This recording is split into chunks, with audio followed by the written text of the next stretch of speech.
who are not cultured at all. Stop body. I don't want to hear, like, when I'm asking general questions, I'm not asking y'all. Stop body. That is black. You're black. You're just black. Bro. And it's like, everybody that's saying that, bro, they hypocrites, bro. They being hypocrites. They are lying. Alright?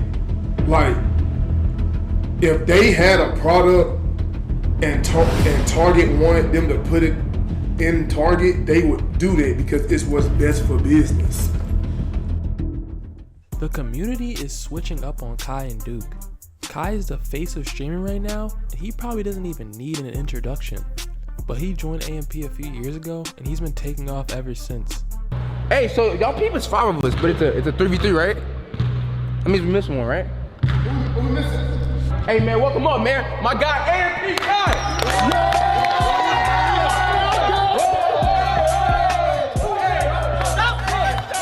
We finally here.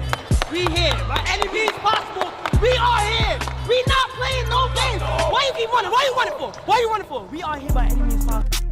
After shaking up the streaming world with the craziest segments, it's safe to say Kai has made it to the top. He took his group AMP with him, especially Duke.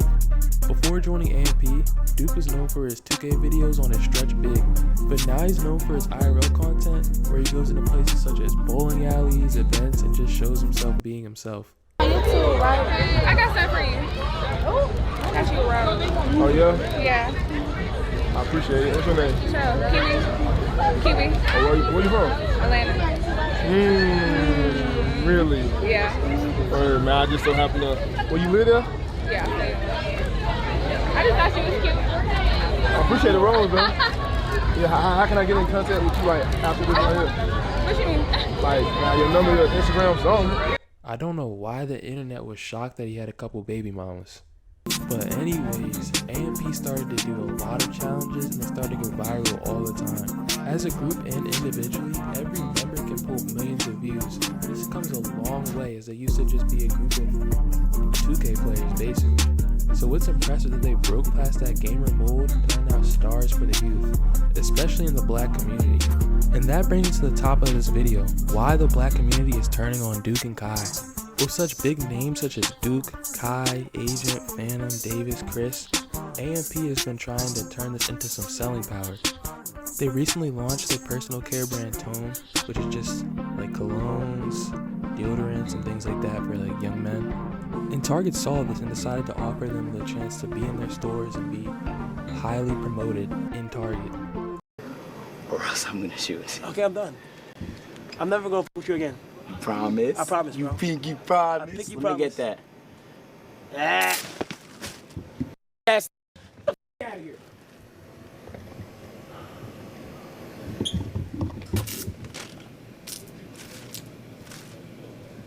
Weak ass water gun. It seems that there would be no problem with this and that this is a great opportunity for them. But they are facing a lot of backlash, especially from the older generations of the black community. And this all goes back to Target dropping their DEI policies. DEI stands for Diversity, Equity, and Inclusion Initiatives. This basically allows for different cultural groups to get more opportunities in the workforce and balances the playing field due to some of the struggles and things that we went through in America. Target ended specific diversity goals, they stopped participating in external diversity-focused surveys, and renamed their supplier diversity team to Supplier Engagement. This led to Pastor Jamal Bryant taking a stand and leading a 40-day fast against Target. Let's talk about this, the 40-day fast of Target. Yes. And this is something that you're trying to put into play, and why? I'm not trying, you are putting it into play, but why? Yeah. So people are asking, why did we pick Target when Walmart out of order, McDonald's is out of order, John Deere's out of order, Bank of America's out of order, Amazon is out of order. Right. Is we wanted to go, the African proverb says, if you want to eat an elephant, do one piece at a time. So we picked Target first for several reasons. Number one, Target is headquartered in the same city George Floyd was killed. When George Floyd was killed, Target came out, made an announcement that they're going to invest $2 billion in the black business. $2 billion, drum roll, and it starts December of 2025. When Trump made the announcement January of 2025, they dishonored that commitment. So we wanted to hold them accountable because when they made the pledge, it had nothing to do with DEI. Secondly, I am embarrassed, Breakfast Club, to say to you, Negroes spend $12 million a day in Target. And I don't know any black business that amasses that much money in any singular day. Is it $12 million a day? A day. Number 3, Target is on 27 college campuses and not one HBCU. Number 4, outside of the federal government, Target is the largest employer of black people.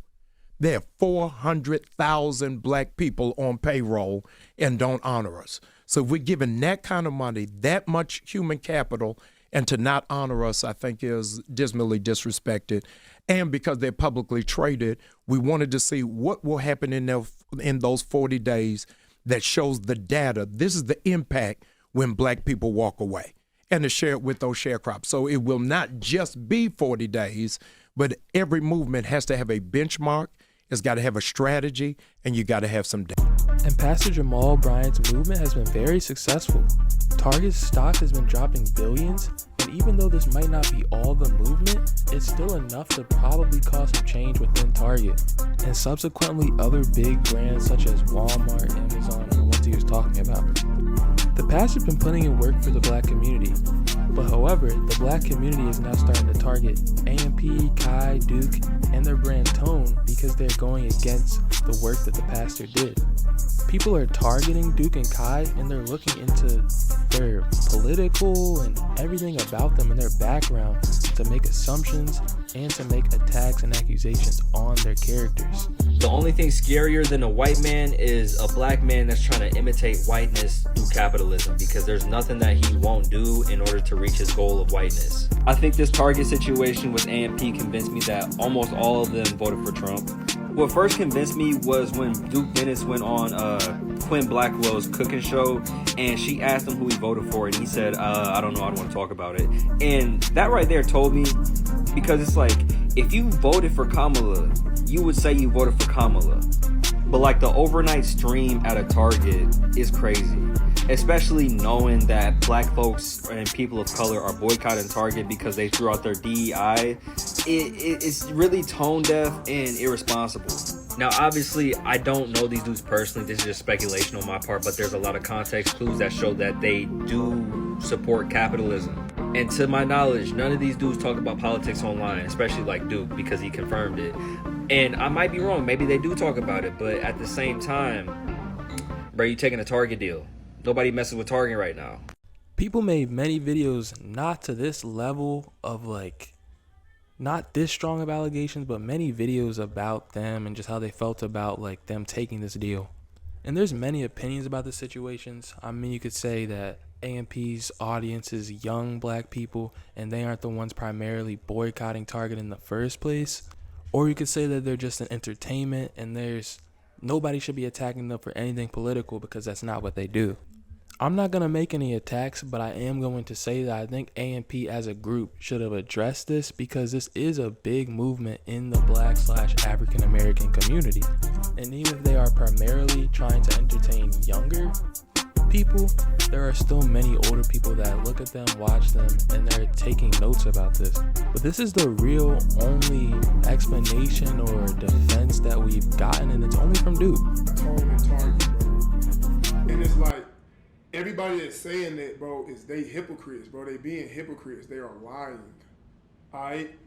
Like, if they had a product and Target wanted them to put it in Target, they would do that because it's what's best for business. Like the same way our goal, like shout out to Target for putting Tone in Target, but that's not where it stopped. Tone, we want Tone in Walmart, CVS, Walgreens, gas stations. You feel me? All around the world, bro. You know what I'm saying? That's, bro. If you actually, no cap, if you actually are an entrepreneur and you own a business,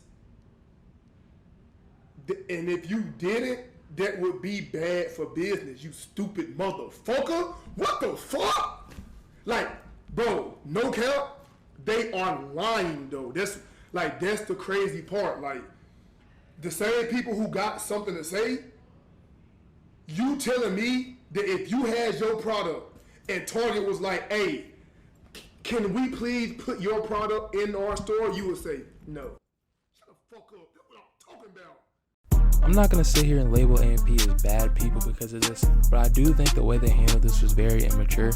And I think this is very upsetting, especially after Kai went through the whole thing about saying that black people have no culture, and it seemed like he would have learned and maybe tried to help his fellow AMP members out before they got on the internet and said something like this. I understand them trying to get the money and trying to advance their brands and their personal goals and stuff, but at least make an explanation, explain or say something before coming onto the internet and making a very harsh opinion and saying that your fans are lying. If you made it this far, drop a comment and tell me what you think about this situation and what they shouldn't have done. But it's been 2 polls, and I'll catch you on the next one. Peace.